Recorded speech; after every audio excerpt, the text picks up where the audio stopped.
Hello everyone from Chelsea Fan TV. I'm outside Stamford Bridge after a 1-0 win against Everton in the Premier League. Dharmesh, mate, thanks so much for hanging around and being patient. Did the vlog today as well? Yes, yeah, first time on the vlog as well, so check it out, guys, check it out. But yeah, just thought overall for the game today, I thought we were in control for most of the game.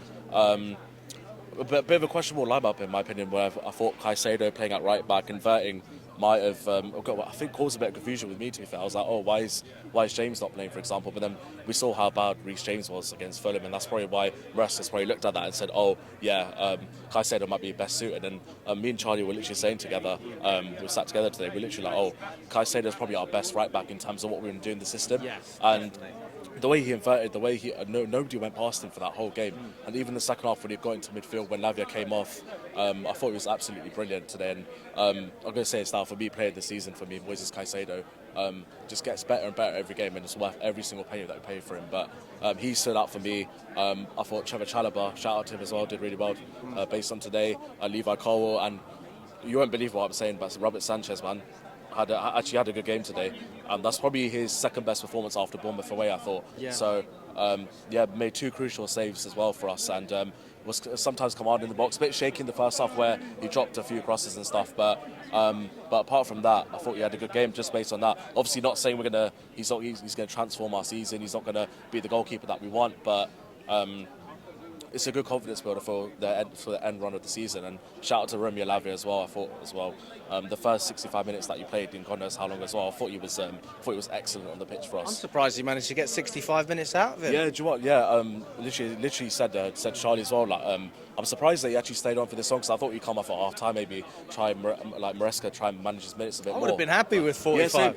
Same honestly with me as well. But I think we did need a little bit of that control, and then I think as soon as he went off, we kind of went off the ball a bit and we lost that control, but that just shows how heavily we rely on someone like Romeo Lavia. I mean, from a tactical perspective, why do you think that is? What does Lavia bring that we lost? I think his, I think his aggression in midfield. I think his passing as well, from sort of the deep line into our midfield. And there's a couple of times where he got the ball facing our own goal, and he do like a little turn and stuff, where. He drew sort of two Everton players towards him and turn away from him, and that's where it sort of sets up the attack for us. And he did that so many times as well. And you hear that in the back of your heart and lower. It's like, yeah, like we've got a serious player in our hands, but can he stay fit? That's the only problem that we've got at the moment with Romeo Lavia. There's no doubt on his ability and stuff, but can he stay fit? Which obviously I don't know if he can, but we've seen the difference in team we are with him on the pitch and off the pitch as well. So yeah, I thought those sort of players stood out today as well, and I thought the team overall did quite well. We sustained attacks for the first 20 minutes, bit of a 5-minute dry spell, great pressure from Enzo to take the ball. I think it was either Decore or Gay, I can't remember who it was. CHALOBAH, and then Enzo got the ball after. Got the ball after. It was good pressure from him. Don't know if that counts as another assist for Enzo, but it's a good finish from Jackson, and God, did Jackson need that as well for the run that we've got at the end of the season. I thought at times as well his hold-up play and his link-up play could have been much better, but the most crucial thing is he put the ball in the back of the net. Yeah, it was a poor game, apart from the goal, from Jackson's perspective. Poor game, and another poor game from Cole Palmer as well, unfortunately, as well.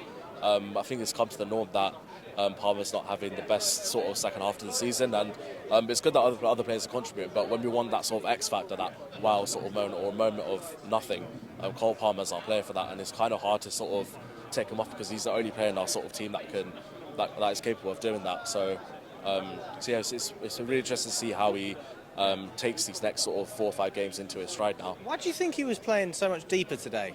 I think what it was, just the aggression of the Everton midfielders. As soon as he got the ball, turned face for goal, I think there were like 3 or 4 Everton players on. Like, you can't do anything about that. And I think that's where he sort of tried. I think he's trying too much to be like a deep line playmaker as well. Trying to find long balls, trying to link up play in the middle. But it was at times where he was playing next to like Lavia or like next to Enzo as well. So we sort of had like a 4-man midfield, which is kind of weird at times. But I think Palmer just needs to go back to basics. Remember what the player he was at the first half of the season, where he creates something out of nothing. I don't think it's a system problem as much, but I think it's more on him than anything else. So yeah, that's where I stand on Cole Palmer, but there's no doubt there's a player in there for sure. 100%. So yeah, 100%. He's a player that's underperformed, in my opinion, under Maresca for whatever reason. I do think it's tactical. I don't believe it's all mental. I think that's a load of waffle, to be honest with you, because when Maresca was talking about that. You must have heard that. Yeah, no, I definitely did. But yes, like I said before, it's up to Cole Palmer now to turn it around, not anyone else around the team. No, so, it's true, mate. Yeah. What about Enzo Fernandez, though? Because this is a player who's definitely improved this season compared to last season. I know he was injured a lot last year as well, but still credit where it's due. Oh yeah, no, 100%. Enzo, he looks much fitter, much leaner as well. Like he's chasing balls down the wing now. He's running down the touchline even quicker now, stronger as well. He's getting more GA now, which we didn't see enough of last season. That's what a lot of Enzo critics were saying to him. Were like, oh, he's not getting goals or assists, but he's not defending well. So what does he actually do?